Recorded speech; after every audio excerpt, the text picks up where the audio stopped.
আচ্ছা, আগের ভিডিওতে আমরা 55 অবধি করে নিয়েছিলাম। তো 55 থেকে এখন আমরা 56 থেকে এখানে আমাদের এই 72 আগে মানে আমাদের 70 অবধি করতে হবে। কারণ এখান থেকে এত অবধি অঙ্ক আছে, ঠিক আছে? এটা আরআরবি এনটিপিসির একটা সেট। তো কী বলছে, একটি ক্রিকেট খেলায় একদিন দলের ক্যাপ্টেন আর বাকি 6 ব্যাটসম্যানের রানের গড়ের চেয়ে 30 রান বেশি করে। মানে একজন ক্যাপ্টেন আছে, সে আর যে 6জন ব্যাটসম্যান আছে তাদের যে রানের গড় তার থেকে 30 রান বেশি করে। সব ব্যাটসম্যানরা একসঙ্গে 310 রান করলে ওই দিন ক্যাপ্টেন কত রান করেছিল? আচ্ছা, এই অঙ্কটা এটা তো মুখেই হয়ে যায়, কিন্তু তো দেখো এখানে বলেছে যে ক্যাপ্টেন আর বাকি 6জন, তার মানে তো 7জন। তাহলে আমি প্রথমে কি করব, ওই 6জনের ব্যাটিংয়ের গড়টাকে আমি এক্স ধরে নেব। তাহলে গড় যদি এক্স হয় তাহলে মোট রান হবে কত? 6x। আর ক্যাপ্টেন কি করেছে, ওই 6জনের গড়ের থেকে আরও 30 রান বেশি করেছে, তার মানে ক্যাপ্টেন কত করেছে? এক্স প্লাস 30, ঠিক আছে? তার মানে 6x প্লাস, তার মানে মোট রান কত হয়েছে না 6x plus x plus 30 equal to 7x plus 30। আবার বলেছে যে এখানে মোট রান 310 হয়েছিল, তাহলে এটা সমান 310 করতে পারি আমরা, ঠিক আছে? এবার দেখো এখানে আমাদের কি আসছে না, তাহলে 7x ইকুয়াল টু 310 থেকে 30 যদি যায় তাহলে আমাদের হচ্ছে 280, অর্থাৎ x সমান 7 4 মানে হচ্ছে 40। তাহলে দেখো এক্সের মান 40, মানে অর্থাৎ ওই বাকি 6জন যারা ছিল তাদের গড় রান ছিল 40। এবার ক্যাপ্টেন কী করেছিল? তাদের থেকে 30 রান বেশি করেছিল না ওদের রানের গড়ের থেকে? মানে captain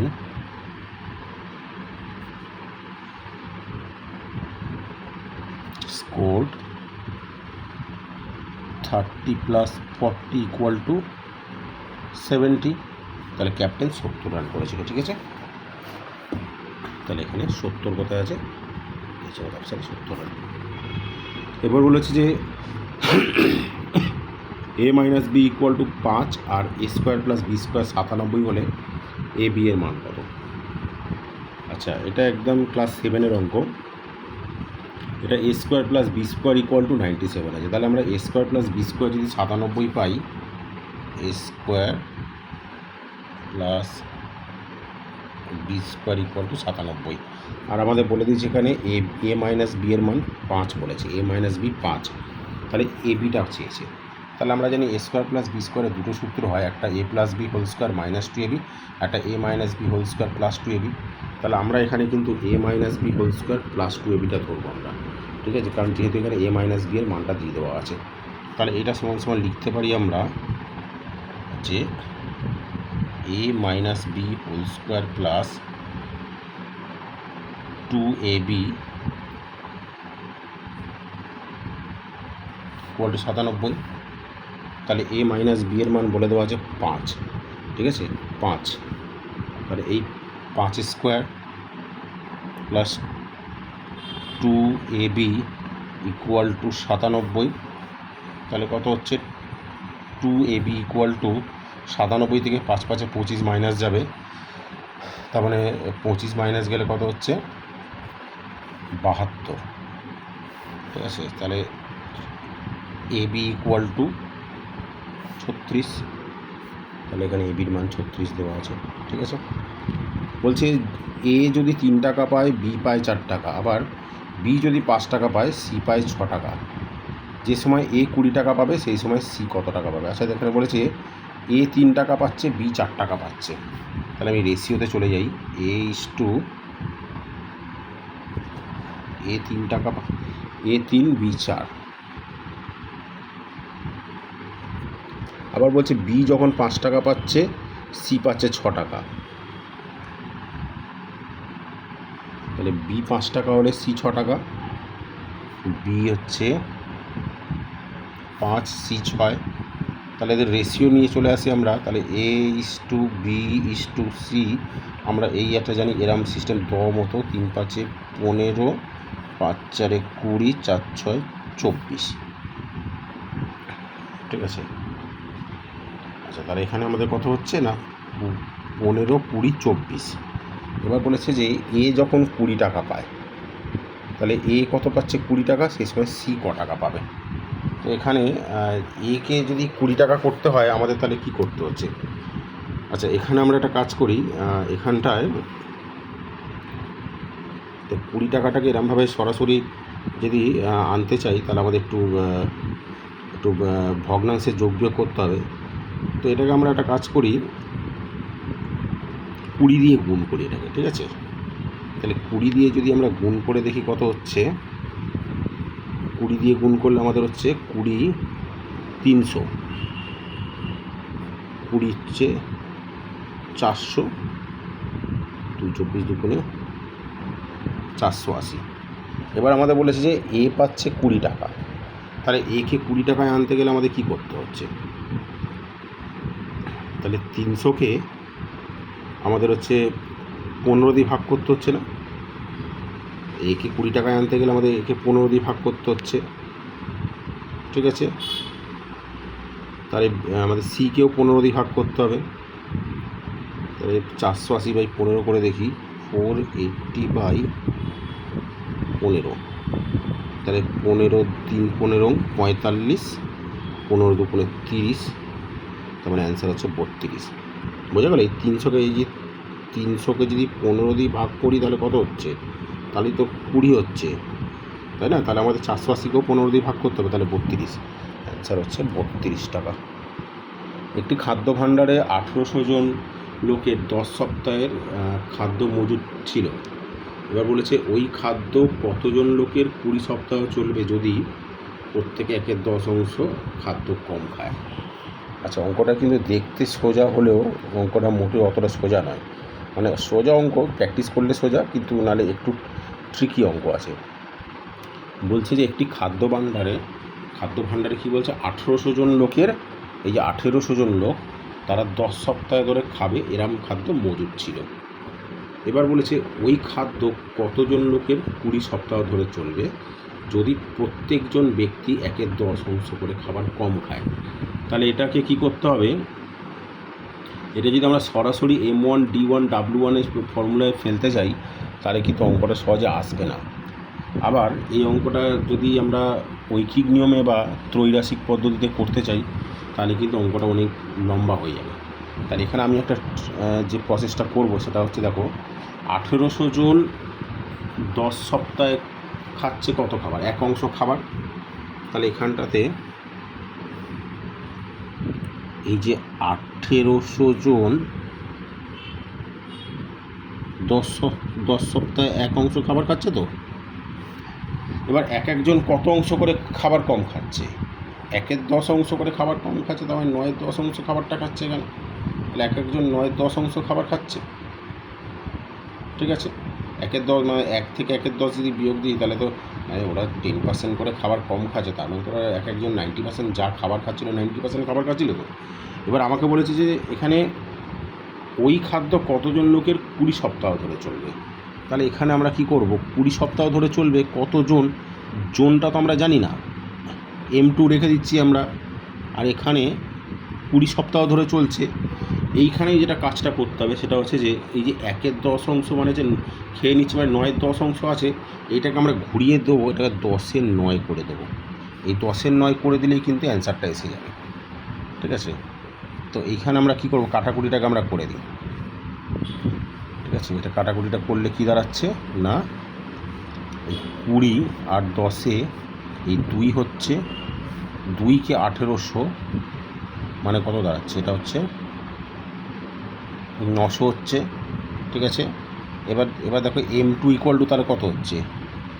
M2 × 1 M2 equal to তাহলে 900 × 10/9 100, তাহলে হচ্ছে 1000 জন, ঠিক আছে? এটা কিন্তু খুব মানে বুঝতে হবে ব্যাপারটা, কিন্তু ওটা 9/10 খাবার খাচ্ছিল। তো তার মানে এখানে আমাকে যখন বার করতে হবে তখন কিন্তু ওটা অনন্য করে দেবো আমরা, অর্থাৎ 10-এর 9 করে দেবো। তাহলে 10-এর 9 করলেই তাহলে আমাদের কী দাঁড়াচ্ছে না, একজন কত করে খাবার খাচ্ছে, তাহলে এই একজন বলছি মানে অর্থাৎ ওই খাবারটা 20 সপ্তাহ ধরে চলবে কত জনের? না 1000 জনের চলবে, ঠিক আছে? এখানে অ্যান্সারে এই 1000 দেওয়া আছে। তারপরে বলেছে একটি শহরে 32,980 জন পুরুষ ও 16,490 জন মহিলা বাস করে। পুরুষদের 75%, মহিলাদের 50% শিক্ষিত। ওই শহরের শিক্ষিতের হার কত? আচ্ছা, এই ধরনের অঙ্ক করার সময় একটা জিনিস বলে দিই, যখনই এরকম একটা বড় ডিজিট দিয়ে দিয়েছে, এই যে 32,980, তার আবার 75% করতে হচ্ছে, আবার 16,490, তার 50% করে, তাহলে এটা হচ্ছে শিক্ষিতের হার হচ্ছে। তাহলে মোট যে শিক্ষিত সংখ্যাটা পাবো সেইটা কিন্তু আবার কি দেখা যাচ্ছে না, কী করতে হচ্ছে না, এই মোট যে এই 32,980 আর 16,490 যোগ করে যে সংখ্যাটা আসছে তার কত % বার করতে হবে। যদি ওই প্রসেসে বার করতে চাও তাহলে কিন্তু অঙ্কটা অনেক লেন্দি হয়ে যাবে, এবং এই বইয়ের অ্যান্সার যেখানে করে দেওয়া আছে ওখানে কিন্তু ওই লেন্দি প্রসেসেই করা আছে, কিন্তু ওই লেন্দি প্রসেসে আমরা যাব না, ঠিক আছে? আমরা কিন্তু এটা শর্টকাট প্রসেসে যাব। খুব ভালো করে দেখতে হবে যখন এই ধরনের অঙ্ক দেবে। দেখো, যদি এখানে কিছু মিল আছে, আমি মিলটা বলে দিচ্ছি, যদি সেই মিলগুলো না থাকতো বা আমাদের ওই কনসেপ্টটা আমরা না খাটাতে পারতাম তাহলে কিন্তু আমাদের ওই প্রসেসেই করতে হতো। কিন্তু অঙ্কগুলো করার আগে একটু আমরা মাথা ঠান্ডা করে নেব। এখানে 32,980, ঠিক ভালো করে লক্ষ্য করে দেখো, পুরুষ বলেছে এতজন পুরুষ, আর মহিলা দেখো ঠিক এর অর্ধেক না, 16,490। তাহলে এইটা হচ্ছে 2 ইউনিট, এটা হচ্ছে 1 ইউনিট, ঠিক আছে? এটা দেখো 2 ইউনিট, এটা হচ্ছে 1 ইউনিট, তার মানে মোট কিন্তু 3 ইউনিট, ঠিক আছে? এবার 2 ইউনিটের মধ্যে বলেছে কত না, পুরুষ 75%। খুব ভালো করে লক্ষ্য করে, এবার 2 ইউনিটটাকে তোমরা 200 ভেবে নাও। 200-র 75% মানে কত? 200 এর 75/100, মানে এটা করতেও লাগে না। 200-র 75% মানে কত? 200কে 4টে পার্ট করলে তো 50 করে আসে, তো তাহলে তার 3টে পার্ট মানে 150 হচ্ছে, 150 হচ্ছে, ঠিক আছে? তাহলে 150, অর্থাৎ দেখো এখানে 150, মানে এইটাকে তোমরা 150 ভেবে নাও, মানে হচ্ছে এই যে 32,980 এর 150 জন হচ্ছে তোমার হচ্ছে শিক্ষিত আছে। এবার দেখো তারপর এটা 1 ইউনিট, তাহলে এই 16,490তে 1 ইউনিট, মানে এটাকে 100 ভেবে নাও। 100-র 50% মানে কত হচ্ছে? 50 জন না, তার মানে ওটাকে 50 ধরে নাও, তাহলে কত হচ্ছে? 200। এবার ভালো করে ভেবে দেখো, এখানে একটা, এবার আমরা টোটাল কত ইউনিট ধরেছিলাম? 3 ইউনিট। 3 ইউনিট মানে কত? 300। আমরা তো 3 ইউনিট ধরেছিলাম, তাহলে 300-র মধ্যে 200 হচ্ছে কত %? 300-র মধ্যে 200 কত হচ্ছে? আমরা তাহলে 2-এর 3 করে দেবো, ঠিক আছে? 2-এর 3 মানে 2-এর 3 মানে কত হয়? 2-এর 3টাকে তুমি যদি পার্সেন্টেজে নিয়ে যাও, দেখো 66.666, ঠিক আছে? মানে 66/2-এর 3% হয়, ঠিক আছে? এর অ্যান্সার কিন্তু 66/2-এর 3%। মানে এই অঙ্কটা করতে গেলে যদি খুব প্র্যাকটিস করে যাও তাহলে পরীক্ষার হলে ম্যাক্সিমাম 30 সেকেন্ড সময় লাগছে, কিন্তু যে প্রসেসে এই বইয়ের লাস্টের দিকে করা আছে বা অন্যান্যরা যে প্রসেসে করতে যাবে সেখানে কিন্তু 3.5 থেকে 4 মিনিট করে সময় চলে যাবে, ঠিক আছে? তাহলে আমরা এই প্রসেস করব। এবার বলেছে যে দুটি সংখ্যার লসাগু ও গসাগু যথাক্রমে, আচ্ছা, দুটি সংখ্যার লসাগু গসাগুয়ের 45 গুণ, ঠিক আছে? আর লসাগু ও গসাগু সমষ্টি হচ্ছে 1150। একটা সংখ্যা 125 হলে অপর সংখ্যাটি কত? এই অঙ্কটা খুবই সোজা অঙ্ক, এটা মানে এক কথায় বলতে গেলে এটাও মুখোমুখিই হয়ে যায়। তোমরা কিন্তু এই ধরনের অঙ্কগুলো প্র্যাকটিস করে মুখে মুখে করার চেষ্টা করবে, ঠিক আছে? যদি না পারো তখন পেন খাতা ইউজ করো, ঠিক আছে? তো দেখো মুখে মুখে কীভাবে আমি বলে দিচ্ছি। বলছে দুটি সংখ্যার লসাগু, তাহলে তার গসাগুর 45 গুণ। তারপরে দেখো গসাগুটাকে আমি যদি x ধরি তাহলে লসাগুটা কত হচ্ছে? 45x। এবার x + 45, এবার লসাগু আর গসাগু সমষ্টি 1150, তার মানে 45 আর 45x, আর x হচ্ছে কত? 46x সমান 1150। কারণ এখানে বলে দিয়েছে লসাগু আর গসাগু সমষ্টি তো 1150, তার মানে এখানে x প্লাস এখানে হচ্ছে 46x, ঠিক আছে? এখানে 46 এক্স 46x ইকুয়াল টু 1150। তাহলে এক্সের মান কত? দেখো 1150/46 করো, তাহলে 46কে তোমরা 3 দিয়ে দেখো, 46কে আগে 3 দিয়ে করে দেখো, ঠিক আছে? এখানে 46 দিয়েও ডাইরেক্ট দরকার নেই। 23 দুগুণে 46, 5 23-এ 115, 0। তাহলে দেখো এটা কাটাকুটি করে তাহলে 25 আসছে।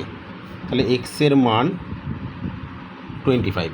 তার মানে দেখো গসাগু HCF ইকুয়াল টু 25 আর LCM সমান 25 × 45, ঠিক আছে? এবার এখানে বলে দিয়েছে কি একটা সংখ্যা 125 হলে অপর সংখ্যাটি কত? তাহলে সংখ্যা দুটির গুণফল হচ্ছে লসাগু গুণ গসাগু। তার মানে এখানে লসাগু দেখো এখানে হচ্ছে এই যে, তাহলে আমাদের আরেকটা সংখ্যা বার করতে গেলে কী করতে হবে? তাহলে 25 গুণ 45 গুণ 25, কারণ এটা হচ্ছে লসাগু, এটা হচ্ছে গসাগু। আর আরেকটা সংখ্যা 100 আমাদের কত বলেছে? 25 দিয়ে ভাগ করতে বলেছে, 125। মানে একটা সংখ্যা 125 বলে দিয়েছে, তাহলে আরেকটা সংখ্যা কী হবে? তাহলে সংখ্যা দুটি লসাগু গুণ গসাগু বা একটা সংখ্যা হলে আরেকটা সংখ্যার মান বেরিয়ে যায়। তাহলে এটা হচ্ছে 5, এটা হচ্ছে 9, তাহলে 225। আরেকটা সংখ্যা হচ্ছে 225, ঠিক আছে? আচ্ছা, এই অঙ্কটা তোমরা এই ধরনের অঙ্কগুলো দেখো, এখানে তোমরা যারা এনটিপিসির পরীক্ষা দিতে যাবে বা WBCS প্রিলিমিনারি বা তোমার miscellaneous preliminary, PSC clerkship, RRB NTPC, এই RRB গ্রুপ ডি, তো তোমরা কিন্তু এই ধরনের অঙ্কগুলোই কিন্তু বেশি পাবে। যখন দেখবে যে মানে ক্যান্ডিডেটের প্রচুর চাপ হয়েছে, মানে প্রচুর পরিমাণে ক্যান্ডিডেট হয়েছে, সেখানে কিন্তু একটু লেন্দি অঙ্ক দেয়, কিন্তু অঙ্কর যে স্ট্রাকচারগুলো সব এরম একটু সোজাই থাকে, মানে সোজাই থাকে। আমাদের কাছে আমাদের প্র্যাকটিসে অভাব হয়, সেটা আমাদের কাছে একটু কঠিন হয়ে পড়ে, ঠিক আছে? তো এগুলো তোমরা একটু মাথা ঠান্ডা করে দেখবে, অঙ্কগুলো সোজাই হয়। তো এখানে দিয়েছে যে একটি পাঠাগারে গণিত ও পদার্থবিদ্যার বইয়ের অনুপাত হচ্ছে 17-13। শুধু পদার্থবিদ্যার বইয়ের সংখ্যা হচ্ছে 2915। ওই পাঠাগারে আরও কতগুলি গণিতের বই কিনলে গণিত ও পদার্থবিদ্যার বইয়ের অনুপাত 2:1 হবে? তাহলে এখানে বলেছে যে এই যে গণিত আর পদার্থবিদ্যার অনুপাতটা বলে দিয়েছে, এখানে পদার্থবিদ্যারটা বলে দিয়েছে। তার মানে দেখো পদার্থবিদ্যা 13 অনুপাতের মান, আর পদার্থবিদ্যার সংখ্যা কিন্তু হচ্ছে বইয়ের সংখ্যা 2995। এটাকে কাটাকুটি করে নাও। দেখো 13 দুগুণে 26, হাতে 3, 3 2 32, 13 দুগুণে 26, ঠিক আছে? হাতে হচ্ছে 6 5 5, তাহলে 225, 225। এটা যাই মুখে বলে দিলাম, তাই করে দেখিয়ে দিচ্ছি। 2995/13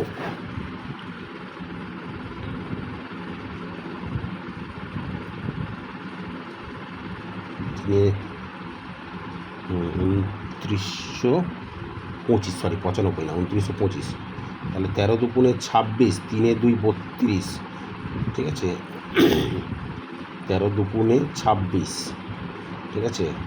তাহলে এখানটা হচ্ছে 13 দুগুণে 26, 6 5 আসতে, তাহলে 225, 225। তার মানে এই 225টা আমরা আবার 17 দিয়ে গুণ করব, ঠিক আছে? এটাকে আমরা 17 দিয়ে গুণ করব। তাহলে এটা 17 দিয়ে গুণ করলে কত আসছে দেখো, 225কে তোমরা 10 দিয়ে গুণ করে দেখো 2250 আসছে। আর 7কে 225 দিয়ে গুণ করো, 7 দুগুণে 1400, 7 25-এ 175, 1400 আসছে 1575, আর 2250 3738 বোঝাটা, এটাকে করেই দেখি। 5 17 85-এর 5, হাতের হলো হচ্ছে 8, ঠিক আছে? 17 দুগুণে 34, 8 42-এর 2, হাতে হলো হচ্ছে 4, 17 দুগুণে 34 4-এ 3825। তার মানে 3825খানা হচ্ছে আমাদের কি দাঁড়াচ্ছে না, এই গণিতের বই। এবার কি বলেছে দেখো, এখানে গণিতের বই কতগুলো কিনলে এটা 2:1 হবে। তার মানে দেখো এখানে এই 2925 আছে, তো এর ডবল হতে হবে। কেন এখানে তো তোমার পদার্থবিদ্যার বইয়ের তো কোনো চেঞ্জেস নেই, গণিতের বইটাকে চেঞ্জ করতে হবে। তাহলে এর দ্বিগুণও গণিতের বই করতে হবে। তাহলে 2925-এর ডবল করলে কত হচ্ছে দেখো, 29 দুগুণে 58, 25 দুগুণে 50, মানে 5850। জাস্ট কিচ্ছু না, 5850 থেকে এটাকে মাইনাস করে দেবো। 5850 থেকে এটাকে মাইনাস করে দেখো মুখোমুখি হয়ে যাচ্ছে, তাহলে হচ্ছে 2025 হচ্ছে অ্যান্সার। ঠিক আছে, দেখো 5850 থেকে 3825 আর 2000 হচ্ছে, দেখো 5825 আরও 25 যোগ করে দাও, মানে 2025, অর্থাৎ 2025 হচ্ছে অ্যান্সার হবে। ঠিক আছে। আচ্ছা, এখানে বলেছে 2431 বৃহত্তম মৌলিক উৎপাদক কত হবে। এটা তোমরা একটু ভাগ করে করে দেখে নেবে, তোমরা যারা করতে যাবে। এটা একটু ট্রিক্স আছে, তো এটা আমি বলে ভাগ করে করাটাই একটু তাড়াতাড়ি হবে, 17 হবে একটা। ঠিক আছে, একটি শ্রেণীর 24 জন ছাত্রের গড় ওজন 20 কিলোগ্রাম। শ্রেণীকক্ষের ওজন ছাত্রদের ওজনের, শ্রেণীকক্ষের ওজন ছাত্রদের ওজনের সঙ্গে যোগ করলে গড় ওজন 1 কিলোগ্রাম বৃদ্ধি পায়। কক্ষের প্রিন্টিং মিস্টেক আছে, এটা শ্রেণী শিক্ষকের হয়, এটা শ্রেণী শিক্ষক হবে। ঠিক আছে, তাহলে শ্রেণী শিক্ষকের ওজন কত। দেখো এখানে বলেছে 24 জনের গড় ওজন 20 কিলোগ্রাম, তাহলে 24 জনের মোট ওজন কত হচ্ছে, যে ছাত্র 480 গ্রাম হচ্ছে, 24 দুগুণ 48 না। এবার শ্রেণী শিক্ষক যোগ হয়ে 25 জন হয়েছে, কিন্তু তাদের সেই 25 জন যখন হচ্ছে, তাদের গড় ওজন 1 কেজি করে বৃদ্ধি পাচ্ছে। গড় ওজন যদি 1 কেজি করে বৃদ্ধি পায়, তাহলে কী দাঁড়াচ্ছে, তাহলে 20 একে 21 গ্রাম করে হচ্ছে, অর্থাৎ 25 গুণ 21, 25কে 21 দিয়ে গুণ করলে কত হচ্ছে আমাদের 25, তাহলে 25 একে 25-এর 5 হাতে হলো 2, তাহলে 25 দুগুণে 50, 2-এ 52, 525। ঠিক আছে, তাহলে এখানে হচ্ছে এবার দেখো এখানে যে ছাত্রদের মোট ওজন 480 আর শ্রেণী শিক্ষকের তাহলে কত হচ্ছে 525, অর্থাৎ ওইদিকে দেখো তাহলে এখান থেকে 480 যদি আমরা মাইনাস করে দিই, এটা মুখোমুখি হয়ে যাচ্ছে 45 কেজি, তাহলে হচ্ছে অ্যান্সার হবে। ঠিক আছে, 480 যদি মাইনাস করে দিই, এদিকে 20 আর ওদিকে 25, 45 কেজি, তাহলে অ্যান্সার হচ্ছে 45 কেজি। ঠিক আছে, এবার বলছে ত্রিভুজের 3টি কোণের অনুপাত 2, 5, 8 হলে ক্ষুদ্রতম কোণটি কত হচ্ছে। দেখো ত্রিভুজের 3টি কোণের অনুপাত 2, 5, 8, এটা এই অঙ্কটা আমার মনে হয় না আমার করার দরকার আছে, তোমরা নিজেরাই কিন্তু করে নিতে পারবে অঙ্কটা, কিছু না, অনুপাতের অঙ্ক। 3টে কোণের সমষ্টি কত 180 ডিগ্রি, তার মানে দেখো 2 গুণ আর নিচে কত হচ্ছে 2 5 8, 5 8 5 13 2 15, 2/15 ইন্টু 180, তাহলে 2/15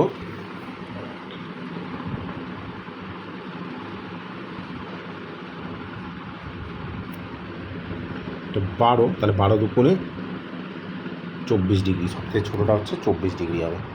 ঠিক আছে, এই যে 24 ডিগ্রি। এবার মান নির্ণয় করতে বলেছে 135-এর 35% ইকুয়াল টু এক্সের 45% হলে এক্স সমান সমান কত। এই অঙ্কটা আমার মনে হয় না করার দরকার আছে, এটা তোমরা নিজেরাই করে নিতে পারবে।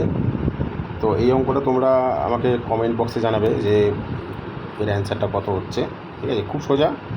135-এর 35% সমান সমান এক্সের 45%, পার্সেন্ট কেটে দাও এখান থেকে, এক্সের মান কত হচ্ছে, তাহলে 135 গুণ 35/45 না। দেখো 45কে যদি আমরা 3 দিয়ে গুণ করি, 3 35 105, এটা দেখো অ্যান্সার 105 এখানেই চলে আসছে।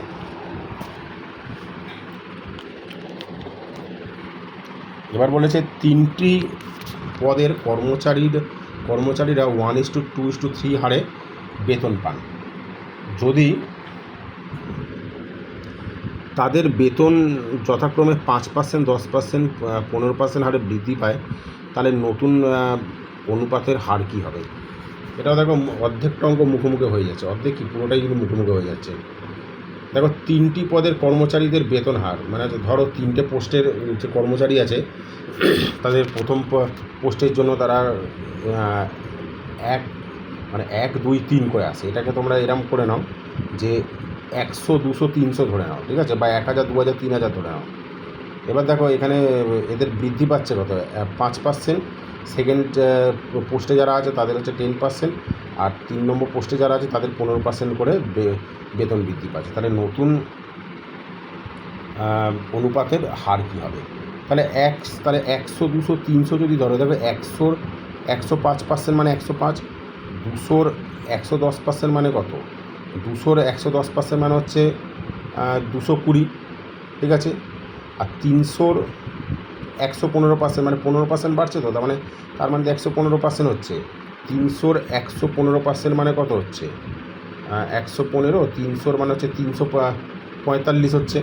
তাহলে 3 রেশিও করে দিলেই কিন্তু অ্যান্সার এসে যাবে। ঠিক আছে, দেখো 100 এখানে এরমভাবে করো, 100-র 105%, আর এটা কত হচ্ছে 200-র বেড়েছে 10%, 110% আর 300 কত পার্সেন্ট? 15%, মানে 115%। তাহলে নিচে 100গুলো তো থাকবে না এখানে। ঠিক আছে, তাহলে এখানে এই দুটো শূন্য, এই দুটো শূন্য কেটে গেল, এই দুটো শূন্য কেটে গেল। ঠিক আছে, 105, 110 আর হচ্ছে, আচ্ছা এখানে হচ্ছে, হ্যাঁ 105, 2 গুণ 110, 3 গুণ 115, তাহলে 5কে দিয়ে হচ্ছে কত? 21, 5কে দিয়ে হচ্ছে 22, আর 5কে দিয়ে হচ্ছে 23, তাহলে 3 23-এ 69। ঠিক আছে, দেখো 3 23-এ 69 আছে না, আর এখানে কত আছে? 21 একে 21, তার মানে দেখো 21 আর হচ্ছে 22 দুগুণে 44, তাহলে 21 44 69, দেখে নাও 21 44 69। ঠিক আছে, এটা খুবই সোজা, মুখেই হয়ে যায় কিন্তু অঙ্কটা।